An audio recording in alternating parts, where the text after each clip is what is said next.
ជំរាបសួរលោកអ្នកគ្រូក៏ដូចជាអង្គពុំមានអ្នកទស្សនាទាំងអស់គ្នាថ្ងៃនេះនាងខ្ញុំបានមកសូមរៀនជីវវិទ្យាដើម្បីរៀនដល់លោកគ្រូសួងចនី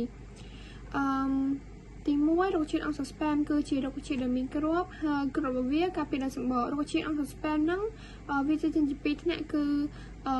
ម៉ូណូកូទីលីដូននិងឌីកូទីលីដូនចំពោះរុក្ខជាតិម៉ូណូកូទីលីដូនវាគឺជារុក្ខជាតិដែលមានគ្រាប់ហើយគ្រាប់របស់វាមានកូទីលីដូនមួយ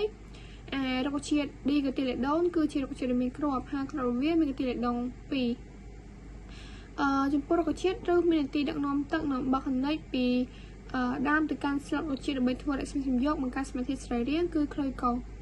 ចំណែកឯដើមរុក្ខជាតិវិញវាមាននីតិទៅក្នុងផ្នែកខាងលើដីដឹកនាំទឹកនិងបោះខនិចពីឬទៅកាន់ស្លឹករុក្ខជាតិដើម្បីធ្វើរស្មីសំយោគបង្កើតសមាធិសរីរាង្គគឺក្លូយកូជាលិកាសំខាន់របស់ដើមរុក្ខជាតិមាន2គឺស៊ីឡាមនិងផ្លូអែមដែលស៊ីឡាមហ្នឹងគឺជាបាញ់សរសៃនាំដែលមាននីតិដឹកនាំទឹកនិងបោះខនិចទៅកាន់ស្លឹករុក្ខជាតិដើម្បីធ្វើរស្មីសំយោគបង្កើតសមាធិសរីរាង្គចំណែកឯផ្លូអែមវិញវាគឺជាបាញ់សរសៃនាំដែលមាននីតិដឹកនាំសារធាតុសរីរាង្គទៅកាន់សរីរាង្គណាដែលមិនធ្វើរស្មីសំយោគក្លូរ៉ូផ្លាសទៅក្លូរ៉ូភីលដែលជាជាតិបបៃតងហើយក្លូរ៉ូភីលហ្នឹងវាមាននីតិចាប់យកពន្លឺព្រះអាទិត្យដើម្បីធ្វើរស្មីសំយោគបង្កើតសមាធិសរីរាង្គគឺក្លូយកូផ្ទៃលើនិងក្រោមស្លឹករុក្ខជាតិមានអេពីដែមអរគុណ